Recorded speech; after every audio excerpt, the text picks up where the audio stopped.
se inscreva no canal, curta e compartilhe. Temos vídeos novos todos os dias, 2 vezes por dia. A lenda do espírito da montanha. Há muito tempo, em uma vila esquecida pelo mundo, erguia-se a Montanha Negra, um lugar onde o vento parecia sussurrar segredos antigos. A montanha era evitada pelos moradores, que acreditavam que algo maligno habitava suas entranhas. Contavam histórias de viajantes desaparecidos e gritos ecoando durante as noites sem lua. Era um lugar de medo, mas também de fascínio para os corajosos ou tolos. Um jovem chamado Jonas sempre fora atraído pela lenda. Ele cresceu ouvindo os mais velhos falarem sobre o espírito que assombrava a montanha, uma entidade que exigia sacrifícios para manter sua fúria sob controle. Embora todos o alertassem, ele sentia uma compulsão estranha, como se fosse chamado por algo invisível. Certa manhã, decidiu subir até lá, levando apenas uma lanterna e uma câmera. O caminho até a base da montanha era sinuoso e coberto por árvores retorcidas. O ar estava pesado, como se carregasse o peso de séculos de sofrimento. À medida que avançava, Jonas percebeu que os sons da floresta cessavam completamente. Não havia pássaros cantando nem folhas farfalhando ao vento. Era como se a própria natureza tivesse abandonado aquele lugar. Quando chegou à primeira clareira, Jonas encontrou marcas estranhas gravadas nas pedras. Eram símbolos que ele nunca tinha visto antes, formas angulares que pareciam pulsar com uma energia sombria. Ele tentou fotografá-los, mas a câmera falhou repetidamente, como se algo impedisse que aquelas imagens fossem capturadas. Uma sensação de desconforto começou a tomar conta dele. No topo da clareira, Jonas avistou uma cabana abandonada, meio tomada pelo musgo e pelas raízes. A porta rangia com o vento, e dentro havia objetos que pareciam pertencer a outra época. Livros antigos, ferramentas enferrujadas e um altar improvisado com ossos humanos. Ele sentiu um calafrio percorrer sua espinha enquanto observava aquela cena macabra. De repente, ouviu passos atrás de si. Girou rapidamente, mas não havia ninguém ali. Apenas o silêncio opressor da montanha. Seu coração acelerou, e ele decidiu voltar para casa. No entanto, ao dar o primeiro passo, sentiu que algo o observava. Não era uma sensação normal, era como se olhos invisíveis estivessem cravados nele, analisando cada movimento. Naquela noite, quando finalmente conseguiu retornar à vila, Jonas não conseguia dormir. Sonhos estranhos o atormentavam, mostrando figuras sombrias dançando ao redor de uma fogueira. Acordou suando frio, convencido de que a montanha ainda o chamava. Sabia que não poderia ignorar aquele apelo por muito mais tempo. Os dias seguintes foram marcados por uma inquietação constante. Jonas tentava evitar pensar na montanha, mas os sonhos continuavam, cada vez mais vívidos. Em um deles, viu um ritual sendo realizado no topo da montanha. Homens e mulheres vestidos de preto dançavam em círculos, enquanto uma figura encapuzada erguia os braços para o céu. Ele acordou ofegante, com a certeza de que precisava descobrir mais. Decidiu procurar o velho Elias, um eremita que vivia nos limites da vila. Diziam que ele sabia mais sobre a lenda da montanha do que qualquer outro morador. Após uma longa caminhada, Jonas encontrou o homem sentado em frente à sua cabana, olhando para o horizonte com olhos vazios. Quando perguntou sobre o ritual, Elias empalideceu e balançou a cabeça, dizendo apenas: "Não vá lá." Mas Jonas não desistiu. Ele pressionou o velho até que este revelasse fragmentos do passado. Segundo Elias, o ritual era uma forma de aplacar a fúria do espírito da montanha, oferecendo-lhe almas em troca de proteção para a vila. Porém, algo der errado muitos anos atrás, e o espírito se tornará ainda mais cruel. Desde então, ninguém mais ousara realizar o ritual. Intrigado, Jonas voltou à biblioteca da vila, buscando livros antigos que pudessem conter informações sobre o ritual. Encontrou um volume empoeirado com ilustrações grotescas e instruções detalhadas. As palavras pareciam vibrar na página, como se quisessem sair do papel e consumi-lo. Ele copiou tudo cuidadosamente, determinado a entender o que acontecerá. Naquela noite, enquanto lia as anotações, Jonas começou a sentir uma presença na sala.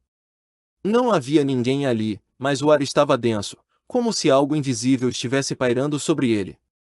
Tentou ignorar, mas os símbolos que copiara começaram a brilhar fracamente no papel. Ele soube, então, que o espírito já estava ciente de seus planos. Dias depois, Jonas decidiu subir novamente a montanha, desta vez levando os materiais necessários para o ritual. Ele sabia que era perigoso, mas sentia que não tinha escolha. Algo dentro dele o impelia a continuar, mesmo contra toda a razão. Ao chegar ao topo, ele montou o altar e começou a recitar as palavras antigas, sentindo o chão tremer sob seus pés. As palavras do ritual ecoaram pela montanha como trovões distantes, reverberando em um tom que parecia rasgar o próprio tecido da realidade. Jonas sentiu o ar ao seu redor se tornar gelado, e sua respiração formava nuvens densas mesmo sob o calor sufocante da noite. Ele continuou recitando os versos antigos, tentando ignorar a sensação de que estava sendo observado por algo muito maior e mais antigo do que ele poderia imaginar. De repente, o solo começou a rachar sob seus pés, liberando uma fumaça negra que girava em espirais sinistras. A fumaça tomou forma lentamente, moldando-se em uma figura humanoide encapuzada, com olhos brilhantes como brasas ardentes. O espírito da montanha havia despertado. Sua voz era um sussurro grave que parecia vir de todas as direções ao mesmo tempo, questionando Jonas sobre suas intenções. Jonas hesitou, mas sabia que não podia recuar agora. Ele explicou que queria entender a lenda, que buscava respostas para os mistérios que assombravam sua mente desde a infância. O espírito riu, um som gutural que fez o chão tremer novamente. Você busca conhecimento, disse a entidade, mas está preparado para pagar o preço? Antes que Jonas pudesse responder, visões começaram a invadir sua mente. Ele viu os primeiros habitantes da vila realizando o ritual, oferecendo sacrifícios humanos para garantir colheitas abundantes. Viu o momento em que algo saiu errado, quando o espírito exigiu mais do que almas, exigiu corpos vivos para caminhar entre os homens. As imagens eram tão vívidas que ele caiu de joelhos, gritando de dor. O espírito então falou novamente, sua voz carregada de ódio e tristeza. Os humanos me traíram, disse ele. Eles prometeram lealdade eterna, mas fugiram quando perceberam o custo. Agora, você deseja reviver o pacto? Está disposto a ser meu servo? Jonas sentiu o peso da escolha pressionando seu peito.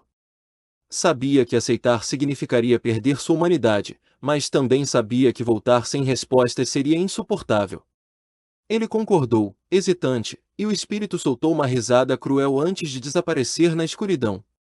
Ao retornar à vila, Jonas percebeu que algo havia mudado dentro dele.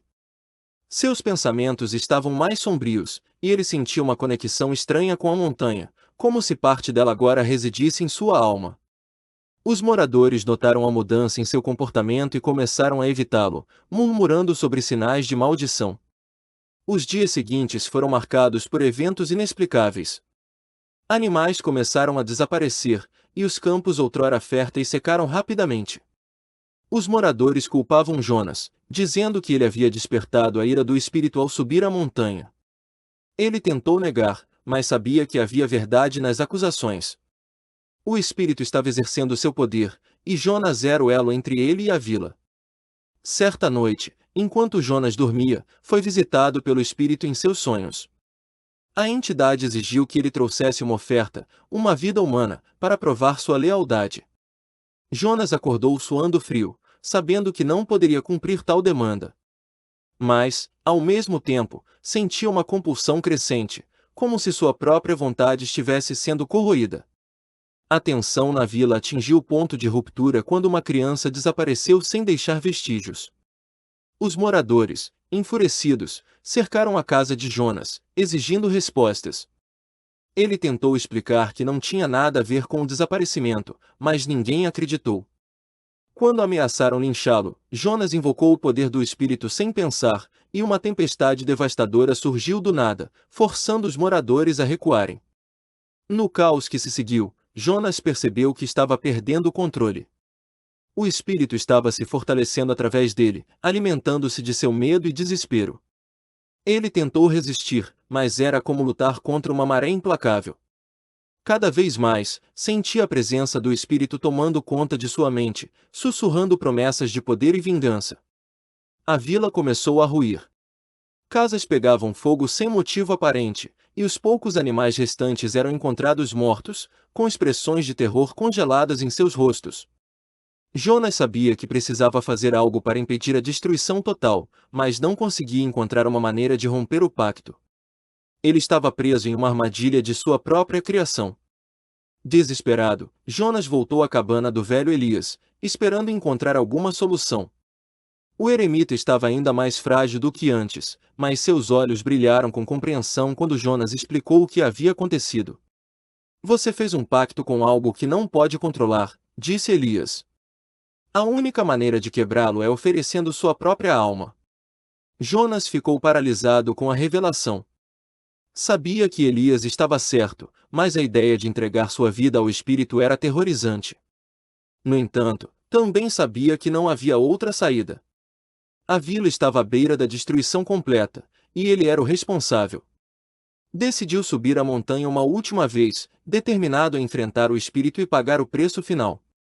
Quando chegou ao topo, o espírito já o aguardava.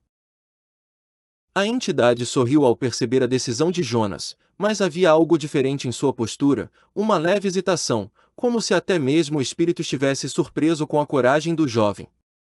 Jonas ergueu os braços e declarou que estava pronto para se sacrificar, pedindo apenas que a vila fosse poupada. O espírito aceitou o acordo, mas com uma condição: Jonas se tornaria seu novo hospedeiro, vagando pela montanha para sempre como guardião de seus segredos. Sem alternativa, Jonas aceitou, e o espírito consumiu sua alma em um clarão de luz negra. Quando tudo terminou, o corpo de Jonas desapareceu, deixando apenas uma marca enegrecida no chão. Na manhã seguinte, a vila despertou em silêncio. Os campos começaram a florescer novamente, e os moradores sentiram que o peso que os oprimia havia desaparecido. No entanto, ninguém jamais voltou a mencionar Jonas ou a montanha. Dizem que, em noites de tempestade, é possível ouvir passos ecoando pelas trilhas da Montanha Negra, acompanhados por sussurros que contam histórias de curiosidade, sacrifício e redenção.